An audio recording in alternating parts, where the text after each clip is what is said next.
이스라엘과 이스라엘을 둘러싼 주변 중동 여러 나라들의 정치적 이슈와 상황들을 자세히 들여다보고 또 분석해보는 지금 이스라엘은 오늘도 역시 브레드TV의 중동 전문 연구원이신 조현영님과 함께 이야기를 나눠보도록 하겠습니다. 어서 오십시오. 예, 안녕하십니까. 자, 오늘은 이스라엘 국회 얘기부터 좀 해야 될 것 같아요. 국회가 늘 시끄럽습니다. 뭐 우리나라 국회도 뭐 만만치 않지만 우리나라보다도 훨씬 몇 배 더 시끄러운 데가 이스라엘 국회인 것 같아요. 우선 이스라엘 국회에서 총리 임기 제한법이 1차 심의를 통과했다, 이런 소식이 있습니다. 총리 임기 제한법이라는 건 도대체 뭐고, 또 1차 심의를 통과했다, 이건 뭔지, 이런 부분들을 이제 하나씩 짚어봐야 될 것 같아요. 예, 지난 11월 초에 이제 이스라엘 연정 내각의 그 예산안이 통과됐지 않습니까? 그러니까 모든 게 거기에 이제 포커스가 맞춰져 있었습니다. 왜냐하면 지난번 네타냐후 총리의 실각도 결국에 예산안 통과가 안 돼서 이제 다시 총선을 치른 거 아니겠습니까? 내각 사퇴를 하면서. 그래서 그게 큰 이제 어떻게 보면 거사가 치르고 난 다음에 이제 본격적으로 네타냐후에 대한 이제 적폐 청산이 들어간 거죠. 이스라엘발. 그게 바로 예, 총리 임기 제한법이 지난 11월 22일 날 1차 심사를 통과했습니다. 총리 임기를 8년으로 제한하는 법인데. 잠깐만요.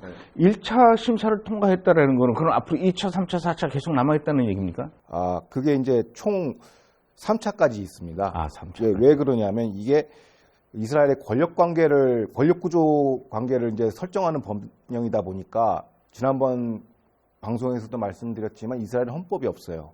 대신에 헌법에 준하는 기본법이라는 베이직 러가 있는데 여기에 우리로 치면 약간 헌법재판소의 어떤 그 심사를 한번 받아야 되거든요. 적법한지 아닌지를.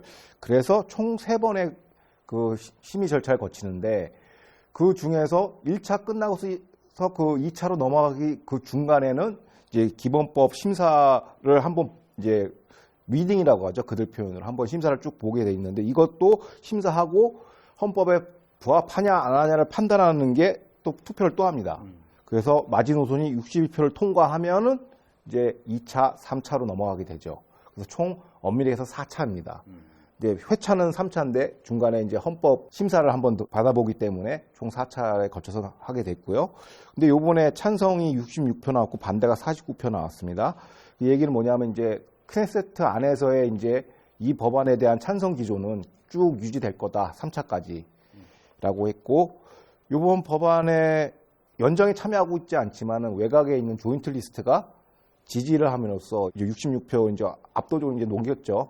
너끈히 넘긴 이제 표결이 났으므로 아무래도 이 법안은 3차까지 순항할 거라고 보입니다.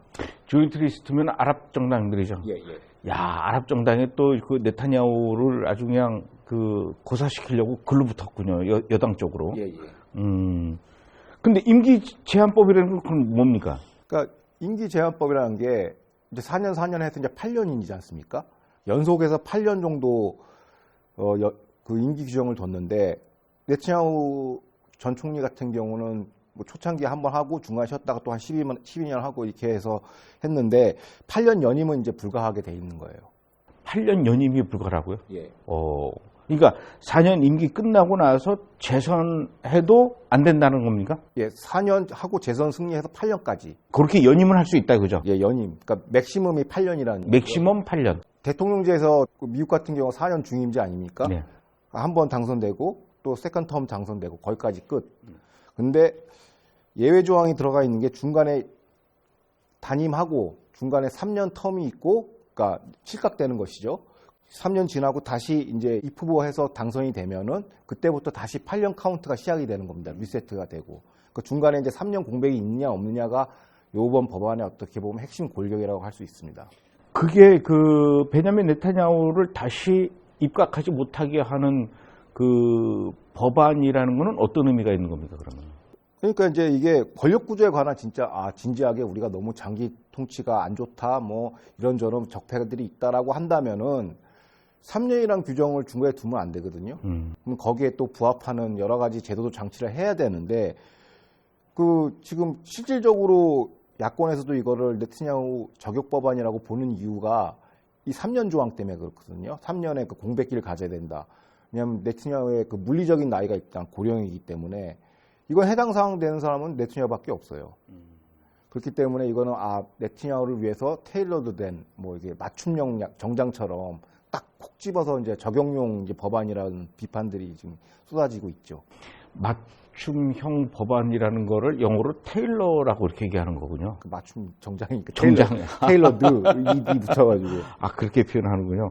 그러니까 만약에 네타냐후가 지금 실각이 돼 있는데 다시 복귀를 하기 위해서 기본적으로 그 보장되어 있는 현재 총리의 4년 임기 끝나기 이전에 도전 못하게 하려고 하는 겁니까? 그렇죠.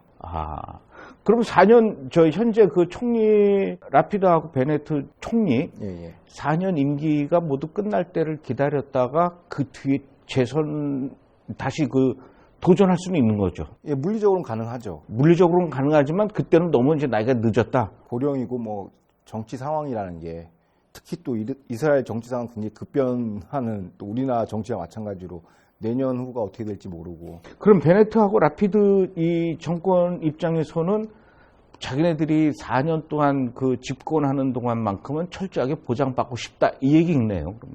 역설적으로 얘기하면 그렇죠. 그거를 두려워하는구나. 리쿠드당, 베냐민 네타냐후가 그 당수로 있는 제1야당 리쿠드당이 가만히 있지 않을 것 같아요. 예. 안 그래도 뭐 앞서 말씀드린 것처럼 네타냐후 전 총리를 저격하는 지극히 사적인 법안이라고 이제 지적을 하고 있고요. 또 레게프 같은 당 의원은 이번 법안을 통해서 현 정권 베네트 라피드 내각이 네타냐후 반대를 위한 내각이다. 그러니까 국가로서 어떤 비전과 이런 장기 비전 없이 네타냐후만 없으면 돼로 형성된 내각이라는 것을 증명하는 케이스다라고 얘기를 했죠. 지금 비판을 열을 올리고 있습니다. 근데 제가 이해가 안 가는 게 그 총리가 이제 사실상 대통령의 역할을 하는 의원 내각제에서 총리 탄핵 제도라는 게 있을 거란 말입니다. 그렇죠. 그런 걸로 봤을 때 이 총리 의원 내각제에서 총리 임기 제한, 출마 임기 제한 이게 의미가 있습니까? 잘못하면 그냥 내쫓으면 되는데. 그러니까 오히려 내각제가 더 편하죠. 그러니까 이게 관점이 권력 집중화와 장기 적폐가 문제라면 내각제가 가장 좋거든요. 언제든지 사퇴시켜서 총선 칠 수 있으니까. 그러니까 이게 약간 앞뒤가 충돌되는 얘기예요. 그러니까 내각제에는 내각 사퇴가 있기 때문에 네타냐후의 독주를 얼마든지 제어할 수가 있어요. 현행 시스템 상으로 투표로도 뭐 내부 규정으로도. 그런데 이제 이거를 임기제를 하면 거기에 걸맞는 이제 선거제도도 같이 이게 따라줘야 되거든요. 제도라는 게 뭐 제도라는 게 여기서 좋은 거 이렇게 따고 할 수 있는 게 아니에요. 대통령 중임제 같은 건 거기에 맞는 또 법체계가 있고 내각제는 내각제에 맞는 법체계가 있는데 사실상 대통령제 임기제한을 갖고 와서 내각제 선거를 쓴다? 이게 약간 물과 기름이죠. 약간 악시모란이죠. 형용모순입니다, 이게. 그래서 이게 서로 그러니까 결국적으로 이게 제도의 충돌이 뭐냐면 제도의 불안정성을 낳고 있죠. 특히 이스라엘, 뭐 우리나라도 마찬가지로 이스라엘처럼 안보가 좀 위태위태하고 하루하루가 진짜 뭐 시체말로 눈알 뽑히게 돌아가는데 이런 데서 이렇게 정권이 취약하면은 장기적인 안보 전략이 안 나오지 않습니까? 그래서 굉장히 이게 뭐랄까 제야 학자 포함해서 이제 전문 이제 지식인 집단에서는 굉장히 다 비판의 목소리에 합류하고 있습니다. 그게 지금 현재 그 베네트 정부의 하는 일인데 베네트 정부도 그 정부를 구성하기 위해서 지금 연립 정부 8개의 정당이 모여서 지금 정부를 구성하고 있단 말이에요. 그러다 보니까 각자 생각이 다른 8개의 정당이 힘을 합쳐서 일을 하려니 이게 서로 이제 삐그덕거리는 부분도 많이 생겨나가고 있어요.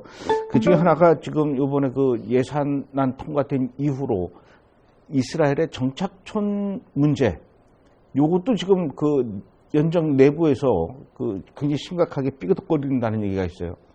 예, 뭐 앞서 계속 이제 반복되는 얘기지만 이제 예산안 이제 큰 산을 넘었지 않습니까? 이게 예산안 통과가 안 되면 이제 내각 사퇴되니까 이게 해결되니까 기존에 이제 잠잠했던 수면 아래에서 이제 서로 이제 노선 갈등이죠. 그런 게 이제 본격적으로 터져나오기 시작했습니다.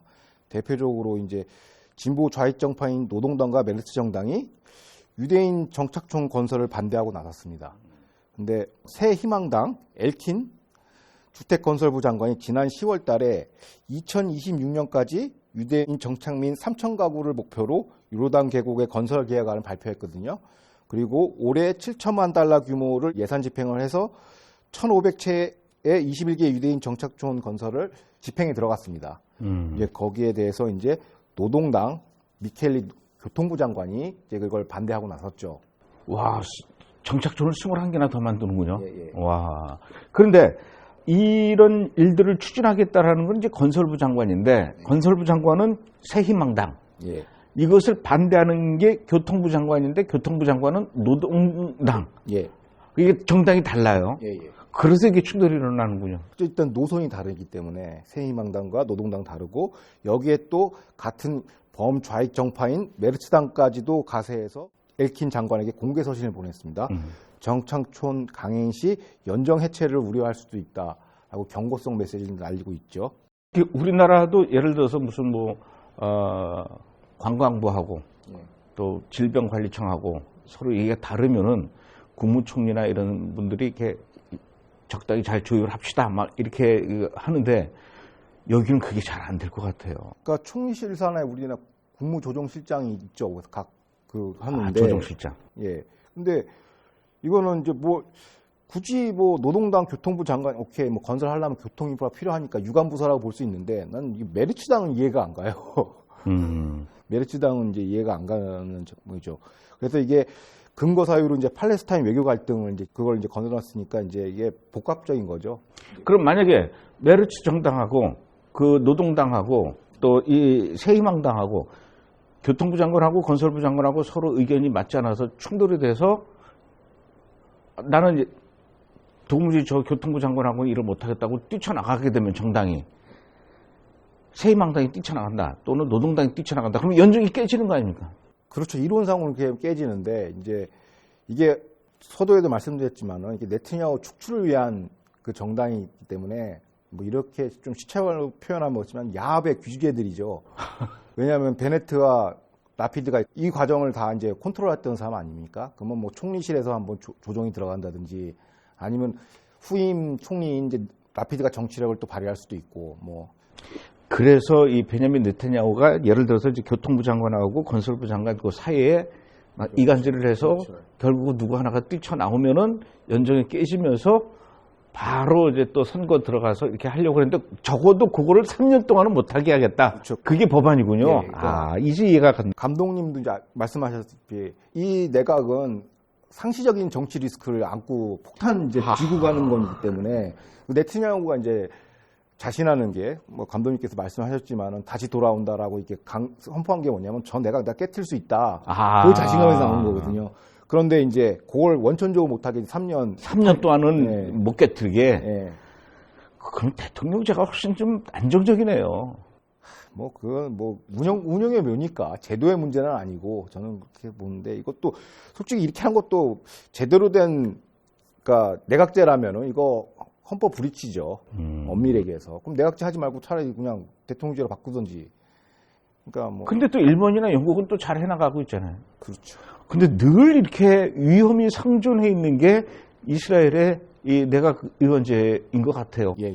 지금 그 정착촌 문제 말고도 또 다른 문제로 지금 안식일날 경전철 트램을 운행하느냐 마느냐 이거 가지고도 지금 싸움이 나고 있어요. 그러니까 이제 이거 관할 유관부서가 이제 교통부 장관이죠. 교통부 장관이 아까 얘기했듯이 노동당 미켈리 의원이란 말이에요. 미켈리 장관 여성분인데 페미니스트 전사입니다. 그분이 이제 약간 세속주의적 관점으로 이스라엘은 안식일날 테라비브 경전철을 트램을 운영하지 않지 않습니까? 근데 그거 이제 운영하게끔 제한적으로라도 냈죠. 그거에 대해서 이제 야미나당 소속이죠. 이제 베네트 소속인데 종교부 장관이 이거를 이제 원천 반대하고 있으니까 여기서 이제 또 한 차례 이제 충돌이 이제 예상되고 있습니다. 그러니까 이스라엘에서는 금요일 날 오후부터 토요일 날 오후까지 모든 대중교통 버스 그다음에 이제 그 경전철 트램 이런 걸 다 올스톱을 시키거든. 근데 예루살렘은 그렇다 치더라도 텔아비브는 경제 도시니까 아무리 안식일이라도 이렇게 경전철을 발을 무는 거는 좀 너무하지 않냐. 생각을 해보세요. 우리나라에서 일요일 날 아침부터 저녁까지 그렇죠. 지하철을 중단시킨다 그러면 말이 되느냐는 얘기지. 그렇죠. 그 얘기를 하는 것 같아요. 이 교통부 장관은. 예. 근데 이제 종교부 장관은 그래도 이스라엘은 유대교 정체성을 갖고 있는 나라니까 어떻게 우리가 안식일 날 전철 타고 돌아다닐 수 있겠냐. 이거 가지고 지금 충돌이 일어나고 있어요. 야, 이 교통부 장관이 세속주의군요. 그렇죠. 무신론자죠. 무신론자. 그러니까 이제 그 텔아비브에서 동성애 축제 제일 크게 하죠. 제일 크게 하고. 메카죠, 메카. 또 있다면서요. 통곡의 벽에서 뭐 해라 마라 뭐 이런 것들. 예, 통곡의 벽에서 이제 그 기도회를 주례할 때 이제 또 오르토닥스 정통파가 와서 이제 남자들이 딱 하지 않습니까? 이것도 이제 그 이분이 계속 나와요. 미켈리 노동당 소속이나 메르츠당 소속이 계속 나와서 이제 전 의식은 잘 모르겠으나 그 스크롤을 받아가지고 뭐 이게 집도하고 뭐 이런 절차가 있나 봐요. 그 여성이 그걸 받을 수 있게끔 해라. 양성평등으로. 근데 이게 뭐 쉽게 말하면 우리 유교 때 종중 가면 며느리 앞에 못 세우고 그런 거랑 똑같은 개념인 것 같아요. 통곡의 벽 하면요. 예. 통곡의 벽 가까이 접근하고 하는 그 공간이 정확히 절반도 아니고 한 7대3 정도로 이렇게 구분해가지고 중간에 벽이 있어요. 그래서 70%는 남자만 들어갈 수가 있고 여자는 그 30%의 좁은 공간 안에만 들어가요. 그러니까 절대로 남자 여자가 같은 공간에 못 있게 하거든. 근데 그 성인식 같은 거 하거나 결혼식 같은 거 할 때는 그 남자 쪽에서 하는데 거기에 지금 여자를 들여보내서 그것을 주례하게 한다라는 게 이 교통부 장관의 주장이거든요. 그러니까 이게 종교부 장관은 그 말도 안 되는 소리를 하냐. 이거 가지고 또 싸우고 있는 거 아닙니까? 예, 이제 벼르고 있죠. 이제 왜냐하면 종교부 장관도 더 이상 우리가 마지노선 이제 놓치지 않는다. 그런 형국이 있고요. 또 다른 이제 쟁점이 이제 의료용 대마초 합법화인데. 이런. 이건 이제 추진하는 당이 새희망당이에요.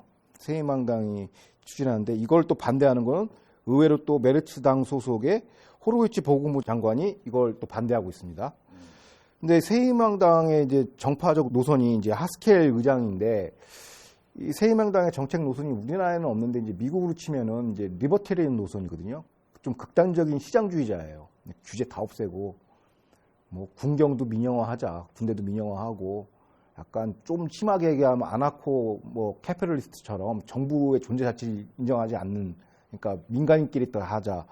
이런 분들이 주로 이제 규제 완화하면서 대마초도 마약이나 유럽 북구국가처럼 마약이나 이거 합법화하자 이 주장을 하는데 이제 메르츠당 소속의 호로비치 보건부 장관이 이제 격돌하고 이게 하나의 또 정치 쟁점이 됐죠. 근데 이게 야권하고의 정치 쟁점이 아니라 내각 내에서 노선 싸움이 이제 벌어지고 있습니다. 야, 보수와 진보가 한꺼번에 같이 들어가 있는 정부 내각. 그러니까 이 사사건건 계속 부딪히고 대립하고 언제든지 이것 때문에 뛰쳐나갈 수 있는 그러다 보면 연립정부가 깨질 수도 있는 유리잔을 들여다보는 듯한 늘 아슬아슬한 상태가 지금 이스라엘의 정부 내각인 것 같아요. 현재 이스라엘을 둘러싼 중동 여러 나라의 정세와 그에 따른 정확한 분석을 하는 지금 이스라엘은 자, 이번에는 이스라엘의 그 코로나 바이러스 관련해서 좀 이야기를 나눠봐야 될 것 같아요. 제가 얼마 전에 이스라엘 갔더니 이스라엘에 살고 있는 그 유대인들 사이에서도 의견이 이렇게 많이 나뉘더라고요. 백신을 빨리 맞아야 된다라는 측과 또 굳이 맞을 필요가 없고 이렇게 반강제적이 아니라 거의 뭐 일방적인 방법으로 이 백신을 맞게 하는 이스라엘 정부의 의도가 의심스럽다. 그래서 나는 맞을 수 없다. 막 이렇게 나오는 분들도 의외로 꽤 많이 있더라고요. 그런 와중에 지금 그 12살 이상 아이들에게도 3차 부스터 백신을 맞게 하고 또 5살 이상부터는 백신을 맞게 하는 이런 상황에서 변이 바이러스까지 오미크론까지 이제 막 남아공에서 막 나오고 아프리카 지역에서 나오고 그러니까 2주간 모든 외국인들을 또 입국 금지를 시켜버렸어요. 이런 와중에 그 이스라엘 사람들이 가장 그 기대하고 있는 게 바로 이스라엘에서 자체 개발 중인 백신. 이 지금 현재 뭐 화이자나 아스트라제네카나 뭐 얀센이나 이런 그 mRNA 그 백신을 거부하는 거거든요, 사람들이. 근데 지금 이스라엘에서 자체 개발 중인 백신은 mRNA를 이용한 방식이 아니란 얘기죠. 그게 이제 브리라이프라고 하는 백신인데 이 브리라이프 우선 이 브리라이프의 뜻이 뭡니까? 그러니까 브리는 히브리어로 건강을 뜻하는 브리우트에서 따왔고요. 브리우트. 그 다음에 리는 이제 이스라엘 뜻하는 아이엘 거기서 따왔고 이제 라이프는 이제 라이프에서 생명. 예, 그래서 조합을 해가지고 브리 라이프라고. 너무 억지로 조합한 것 같은 그런 느낌이네요. 어찌됐든. 뭐 이스라엘 네. 뭐 자국 생산 자체 생산이니까 뭐 이게 새로 나왔는데 뭐 성능이 지난 7월 달에도 한번 발표했는데 그때는 데이터가 많이 나오진 않았는데 11월 달에도 많이 나오진 않았어요. 근데 이스라엘 현지 언론인 예루살렘 포스트가 입수한 자료에 따르면은 2차 임상 실험 결과 200명 대상으로 접종한 결과 1명만 이제 감염이 됐다고 해요. 그럼 승률이 굉장히 높다고 보는 거고, 그리고 그 감염된 사례를 이제 채취해 보니까 면역 지속성과 변이에 대한 내성이 강한 것으로 드러났습니다. 그러니까 지금 계속 코로나 뭐 다들 시청자님들이나 감독님도 아시겠지만 코로나 바이러스가 왜 위험하냐면 그 바깥에 있는 그 빨판 같이 생긴 거 있지 않습니까? 그게 이제 스파이크 단백질인데 그게 인체랑 흡착되면서 이제 바이러스가 넘어가는 거거든요. 여기서 계속 변이가 발생하는 거예요. 그 델타, 뭐 알파, 뭐 이게 다 여기 돌게요. 그러니까 병원체 자체는 똑같은데 요 흡착하는 요거 빨판, 스파이크 단백질에서 변이가 계속 일어나서 뭐 2차, 3차, 뭐 4차 접종을 얘기하는 건데 요 변이에 맞춰서 연동돼서 같이 변이를 일으켜가지고 이제 거의 뭐 파괴한다, 뭐 이런 얘기죠. 그게 이제 이 신형 백신의 이제 강점이라고 이제 현지 매체는 소개하고 있습니다. 그러면 기존의 파이자나 아스트라제네카나 뭐 얀센이나 뭐 이런 백신이 맞게 되면 우리 몸에 뭐 DNA가 조작이 된다 뭐 이런 얘기들이 많이 떠들었어요. 예. 그러면 이 브리라이프를 맞게 되면 이 이스라엘산 백신을 맞게 되면 그런 걱정은 좀 없으시는 겁니까? 예, 결론부터 얘기하면 이제 보도에 따르면 없다라고 얘기를 하는데 이게 되게 복잡하더라고요. 저도 공부를 하면서 알게 됐는데 뭐 완벽하게 아는 건 아니지만 그러니까 기존의 mRNA 방식은 감독님께서 말씀하신 것처럼 우리 DNA에다가 신호를 보내서 스파이크 단백질 같이 생긴 애가 들어오면은 가서 자가 면역이 가서 이제 공격해서 없애는 거예요. 그러니까 여기서 변이가 한번 일어나면 못 잡는 거죠.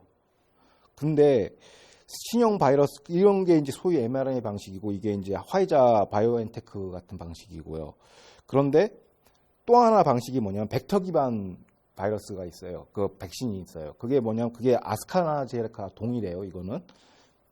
근데 뭐냐 이거는 수포성 구내염 바이러스라고 유전자 조작하여 외피에 코로나19 바이러스 스파이크를 입히는 거예요. 그러니까 mRNA는 우리 몸에 DNA 명령을 해서 저격하는 방식이고 요거는 바이러스를 내입을 하는 거예요. 바이러스를 해가지고 근데 겉에다가 유전자 조작해가지고 그 바이러스에다가 유전자 조작을 해서 스파이크 단백질하고 유사한 모양을 만들어서 가서 공격하는 거죠. 그런 방식이 벡터 베이스 백신이라고 벡터 기반이라고 얘기하는데 그게 아스트라제네카 방식입니다. 근데 여기까지는 공통점이에요. 신형 백신이랑 아스트라제네카랑 mRNA하고 완전히 다르고.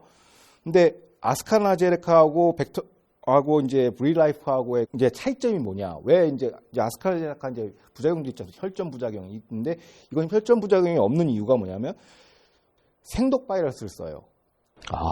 생독 바이러스 쓰고 스파이크 단백질 변이하고 일치할 수 있는 유전자 정보를 집어넣는 거예요. 그러니까 우리 인체에다 유전자에다 집어넣는 게 아니라 그 백신 거기다가 이제 자체 유전자 정보에서 만약에 뭐 요번에 오미크론 뭐 이게 벨타, 알파, 베타 이게 쭉 델타 변이가 나오면 거기에 연동해서 같이 움직여주는 거죠. 그러면서 거기서 이제 병원군이 침투해서 이제 없애버리는 그런 방식이란 말이죠. 그래서 이런 걸 뭐라고 하냐면 생독 바이러스라고 하거든요. 방식이고. 근데 기존의 에스트라제네카는 똑같은 벡터 기반인데 사독 백신이에요. 죽은 바이러스를 집어넣어서 내성을 일으키는 거죠. 그러니까 사독과 생독의 차이죠. 근데 이렇게 실험을 해보니까 전문가 그 카라코 교수에 따르면 질병 없이 이제 바이러스에 감염됐는데, 그러니까 병원군이 없는 거죠. 코로나 병원인데 똑같은 형체를 갖고 있어서 이제 병원군만 코로나 바이러스만 공격하는 거죠. 그래서 더 안전하고 추가적인 부스터 샷도 필요 없다. 그러니까 연구 데이터에 의하면 230명이 고농도 백신 접종 시 추가적인 부스터 샷도 필요 없다는 거죠. 그러니까 장기화되고 지금처럼 1차, 2차, 3차, 4차 맞을 필요가 없다는 것이죠. 한번 들어보면 계속 이제 싸워주니까.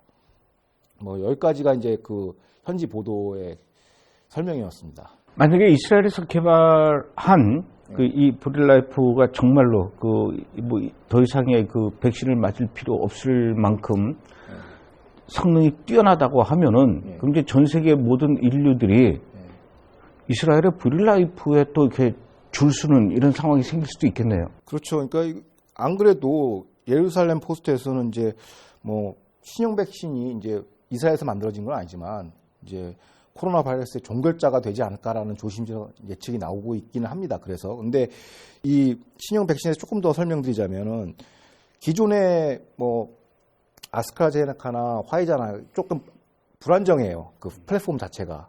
근데 이거는 에볼라 바이러스 백신 플랫폼을 쓰기 때문에 굉장히 보수적이고 이미 검증된 플랫폼에서 쓰고 있기 때문에 굉장히 보수적이지만은 동시에 타격하는 건 굉장히 또 진보된, 그러니까 보수와 좀 진화된 기술과 전통적인 기술이 결합된 거라서 굉장히 좀 현지에서는 고무적으로 보고 있더라고요. 물론 이게 언론 보도니까 제가 뭐 100% 이게 맞다라고 얘기할 수는 없지만 나오는 논거상 이게 또 새로운 뭔가 돌파가 될 수 있겠다라는 이제 하나의 해석은 가능할 것 같습니다. 어쨌든 현재까지 지금 발견된 바이러스들 중에서 그나마 그래도 현재로서는 종결시킬 수 있는 게 이스라엘의 브릴라이프.